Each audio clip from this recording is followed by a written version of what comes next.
భారతీయుడి ఛానల్కి స్వాగతం. జై శ్రీరామ్. ఇండి అలయన్స్ INDI కూటమి, అది కొంచెం దాని పరిస్థితి చాలా చాలా దైన్యంగా ఉంది. ఎందుకంటే పాపం మొదట దాన్ని సారథ్యం పుచ్చుకుని ముందుకు వచ్చిన ఆయన నితీష్ కుమార్. ఆయన ఇప్పుడు లాలూ యాదవ్ అండ్ తేజస్వి యాదవ్ కలిపి ఆయన్ని సీఎం పదవి నుంచి కూడా దింపేద్దామని ట్రై చేస్తారు. వాళ్ళ ఎమ్మెల్యేలు ఒక 10 మంది 20 మంది వస్తే సరిపోద్ది లాలూ యాదవ్కి. సీఎం కింద తేజస్విని డిక్లేర్ చేస్తారు. అది అలాగే జరిగితే పాపం నితీష్ కుమార్ పని కష్టకాలంలో పడిపోతాడు. అందుకే నితీష్ కుమార్ ఇప్పుడు డెస్పరేట్గా మళ్ళీ బీజేపీతో కలుపుదామని ట్రై చేస్తాడు.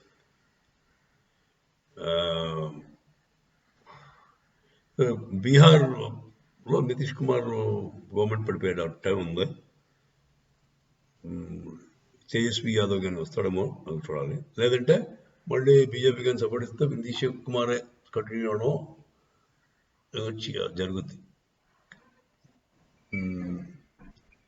అది సో అలా అయితే మరి ఇండి కుటుంబం నుంచి వీడు బయటకు వచ్చేస్తాడు ఆటోమేటిక్గా. So Nitish Kumar out from INDI కుటుంబం. నెక్స్ట్ మమతా బెనర్జీ. ఆవిడ కూడా ఈ 3 స్టేట్లలో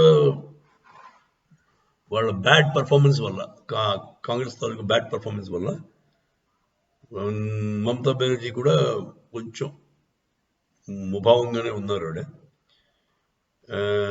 అంటే ఈ ఎలక్షన్కి ముందు వాళ్ళకి సీట్ షేరింగ్ అది వస్తుంది కదండి, ఆ దాంట్లో వస్తాయి ప్రాబ్లమ్స్. ఇప్పుడు కాంగ్రెస్ ఏమనుకుంది, మేము మీకు ఎమ్మెల్యే సపోర్ట్ ఇచ్చేస్తాం, ఎమ్మెల్యే అన్నీ మీరే తీసుకోండి, కావాలి సపోర్ట్ ఇస్తాం, అదే మీరు మాకు ఎంపీలు ఎక్కువ అండి అన్నట్టుగా వాళ్ళు ఆలోచించారు. అది బాగుంది, ఆలోచన మంచిదే. కానీ వాళ్ళు ఎవరి మట్టుకు వాళ్ళు ఒక్కళ్ళు కూడా దాంట్లో దేశం గురించి ఆలోచించేవాళ్ళు కానీ ప్రజల గురించి ఆలోచించేవాళ్ళు ఎవరు లేరు. ఈ మమతా బెనర్జీ అలాంటిదే, ఉద్ధవ్ ఠాకరే అలాంటిది, ఎవరి మట్టుకు వాడు పవరే, వాడు పవర్ వాడు కావాలి, వాడు డబ్బులు పట్టుకోవాలి అంతే. సో ఉద్ధవ్ ఠాకరే ఏమంటాడు, నేనేమనంటాడు. మరి మమతా బెనర్జీ కూడా ఎంపీలో కూడా నేను నీకు 2-3 ఇస్తలే, నువ్వు అలాగే 2-3 కూడా గెలవు అని ఆడ అంటున్నాడు. ఉద్ధవ్ ఠాకరే 5 ఎంతో ఇస్తుంట. మరీ గౌరవం ఏంటంటే 5 కాదు, ఉద్ధవ్ ఠాకరే ఇంకా ఎక్కిస్తున్నాడు. మరీ గౌరవం ఏంటంటే యూపీ ములాయం సింగ్ యాదవ్ కొడుకు అఖిలేష్ యాదవ్ గారు కాంగ్రెస్కి 5 సీట్లు ఇస్తారంట కంటెస్ట్ చేసుకోవడానికి. ఎందుకంటే లాస్ట్ టైం ఒకటే గెలిచాడు యూపీలో. వీడియో ఏం పెద్ద పేకలేదు, వాడు 2-3 గెలిచాడు. మొత్తం అంతా క్లీన్ స్వీప్ బీజేపీ. సో ఇలాంటి ఎవరి మట్టుకు వాడు స్వార్థపరులు అయితే, అందరూ స్వార్థపరులు అయితే వాళ్ళకి కూటమి ఎలా ఉంటుందో మీకు అర్థమైపోయింది. కొంత మట్టుకైనా ఒక కామన్ ఎజెండా ఉండాలి, అంటే మన దేశం కోసం చేద్దాం, మంచి లక్ష్యం ఉండాలి. వీళ్ళ లక్ష్యం వల్ల మోదీని దించుదాం తర్వాత కొండలకలా తినేద్దాం, అది వీళ్ళ లక్ష్యం. సో ఆ లక్ష్యం అయితే కామన్ అందరికీ ఒకటే. కాకపోతే మరి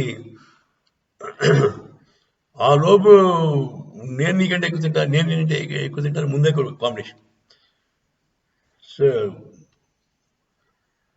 ఆ పరిస్థితుల్లో అరవింద్ కేజ్రీవాల్ అయితే మా గయాబ్, వాడు ఉపాసనా సెంటర్కి వెళ్ళిపోయాడు. మీటింగ్కి అటెండ్ అవ్వాలి, ఢిల్లీలో మీటింగ్ అటెండ్ అవ్వాలి. చూడండి, ఢిల్లీలో అంటే వాడే ఆధ్వర్యంలో జరగాలి, అలాంటిది జంప్ అయిపోయాడు. సో ఇండి కూటమి ఏమవుతుందో, ఎక్కడికి పోతుందో కొంచెం ఎవరికి అర్థం కాదు. అదండి విషయం. మీ మీ ఉద్దేశం ఇంటికి కూడా ఏం చేస్తే బాగుంటుంది ఈ స్టేజ్లో? ఒక స్ట్రాంగ్ అపోజిషన్ ఉండడం కూడా చాలా మంచిది డెమోక్రసీకి. కానీ స్ట్రాంగ్ అపోజిషన్ లేకపోతే ఏం చేస్తాం? అపోజిషన్ అంతా కూడా అంటే ఇప్పటిదాకా ఏళ్ళు వాళ్ళు వీళ్ళంతా ఇంత దుర్మార్గులందరూ ఇప్పటిదాకా మన నేలేరంటేనే భయస్తుంది.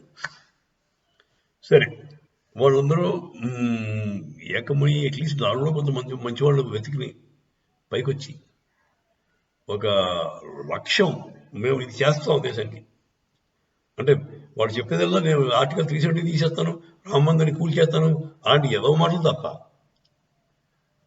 మంచివాడు ఒక్కడు కనబడదు దాంట్లో. సో ఇలాంటి పరిస్థితుల్లో ఇండి కుటుంబం ఉండడం ఉంటే అంత ఊడితే అంట అని నా ఉద్దేశం. సో మీరంతా ఏమంటారు? కామెంట్ రూపంలో చెప్పండి. జై శ్రీరామ్, జై హింద్.